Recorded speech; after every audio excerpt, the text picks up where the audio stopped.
Vizag steel plant ప్రైవేటీకరణను నిలిపివేయాలని demand చేస్తూ JAC పిలుపు మేరకు రాష్ట్ర వ్యాప్తంగా కార్మిక సంఘాలు ఆందోళన చేపట్టాయి. విశాఖ కూర్మన్నపాలెం దీక్షా శిబిరంలో ఉక్కు పోరాట కమిటీ ఆధ్వర్యంలో రిలే నిరాహార దీక్షలను చేపట్టారు.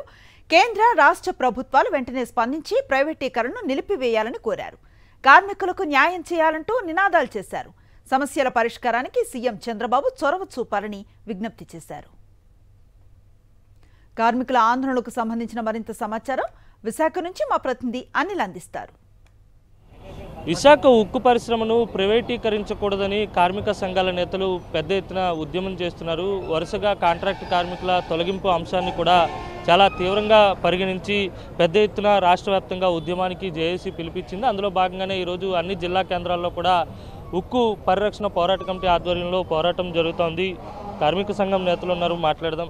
విశాఖ ఉక్కు తెలుగోడు హక్కు అంటూ 1500 రోజుల నుంచి ఉద్యమం కొనసాగుతూ ఉంది. ఈ సందర్భంగా ఈరోజు రాష్ట్ర వ్యాప్తంగా అన్ని జిల్లా కలెక్టర్ ఆఫీసుల దగ్గర హర్తాళ్లు ధర్నాలు జరుగుతూ ఉన్నాయి. దీనిలో ప్రధానమైన డిమాండ్ ఏదైతే ఉందో విశాఖ ఉక్కు ప్రైవేటీకరణ నిర్ణయాన్ని కేంద్ర ప్రభుత్వం ఇంకా వెనక తీసుకోలేదు, తీసుకోవాలి. రెండోది సొంత గనులు కేటాయించాలి. మూడోది సెయిల్లో విలీనం చేయాలి. నాలుగోది కాంట్రాక్ట్ కార్మికులు నిరుద్యోగంగా తొలగిస్తూ ఉన్నారు, దాన్ని ఆపాలి. కార్మికులు 6 మాసాల జీతాలు లేవు, జీతాలు చెల్లించాలని కోరుతూ ధర్నాలు కొనసాగుతూ ఉన్నాయి. ప్యాకేజ్ ఇచ్చామని చేతులు దులుపుకుందాం అనుకుంటున్నారు. ప్యాకేజ్ ఇచ్చింది బ్యాంకులకు ఇచ్చారు తప్ప స్టీల్ ప్లాంట్కి ప్యాకేజ్ ఇవ్వలేదని చెప్పేసి మేము తెలియజేస్తా ఉన్నాం. పూర్తి సొల్యూషన్ రాకుండా కేంద్ర ప్రభుత్వం ఏదో ప్యాకేజీ అని వంకతోటి ప్యాకేజీ 11,400 కోట్లు ప్రకటించి అందులోని 8,400 కోట్లు బ్యాంకులకు ఇచ్చేశారు. ఇంకా 3,000 కోట్లు ఎప్పుడో బిఎఫ్తో స్టార్ట్ ఇస్తారంట. కానీ ఈ ప్యాకేజ్ అనేది కనీసం ఉత్పత్తి పెంచడానికి కానీ కార్మికుల జీతాలకు కానీ లేదా పిఎఫ్ కట్టాలు ఉపయోగించకుండా బ్యాంకులకి ఎన్సీఎల్టీ వెళ్తా కానీ ఎన్సీఎల్టీకి వెళ్తే కేంద్ర ప్రభుత్వం మీద వాడు కేసు వేయాలి. కాబట్టి అది ఈ కంపెనీ అనేది ప్రెసిడెంట్ ఆఫ్ ఇండియా ఓనర్, దీనికి ప్రభుత్వ సంస్థనే. ఆయన తప్పించుకోవడానికి గురించి ప్యాకేజ్ ఇచ్చి ఆ డబ్బులు బ్యాంకులు కట్టారు తప్ప ఈ స్టీల్ ప్లాంట్ ఎటువంటి ఇవ్వలేదు. ఈ బలికి ఆంధ్రప్రదేశ్ ప్రజలు మేము అంగీకరించేది లేదు.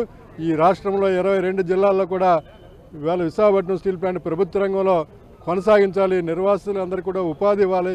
ఇవాళ కాంట్రాక్ట్ కార్మికుడిని ఏ ఒక్కరిని కూడా విఆర్ని కూడా తీయకుండా ఇవాళ స్టీల్ ప్లాంట్ని అభివృద్ధి పదాలో నడపడానికి మీరు పనిచేయటం లేదని చెప్పేసి రాష్ట్ర వ్యాప్తంగా ఈరోజు ఉద్యమం జరుగుతుందన్నమాట. కానీ ఇవాళ కేంద్ర ప్రభుత్వం చేసిన మోసానికి, ఈ ప్యాకేజ్ మోసానికి దాసం అయ్యి మా పోరాటాన్ని అంచాలనుకున్నారు. కానీ ఇవాళ వేల మంది, లక్షలాది మంది ఈ రాష్ట్రంలో పోరాడతాం. భవిష్యత్తులో కూడా ఈ విశాఖపట్నం స్టీల్ ప్లాంట్ని ప్రభుత్వ రంగంలో కొనసాగించవలసిందే. అసెంబ్లీలో కూడా ఆయన ప్రకటన చేస్తూ నాకే ఆశ్చర్యం కలుగుతుంది. 1,00,000 ఓట్ల మెజారిటీ గాజువాకలో ఇచ్చారు, నగరంలో 5 లక్షల ఓట్లతో ఎంపీని గెలిపించారని చెప్పిన చంద్రబాబు నాయుడు గారు ఇవాళ ఇదే ఉద్యమాన్ని స్ఫూర్తితో మీరు పైకి వచ్చిన వాళ్ళు, ఇదే ఉద్యమంతో సెంటిమెంట్గా వాడుకున్న వాళ్ళు, అదే సెంటిమెంట్ని చంపాలని ప్రయత్నించడం అన్నది చంద్రబాబు నాయుడు దివాలా కొడుతున్నారు నిదర్శనం అని చెప్పి ఇవాళ ఉక్కు పరిరక్షణ పోరాట కమిటీ తరఫున మేము తెలియజేస్తున్నాం.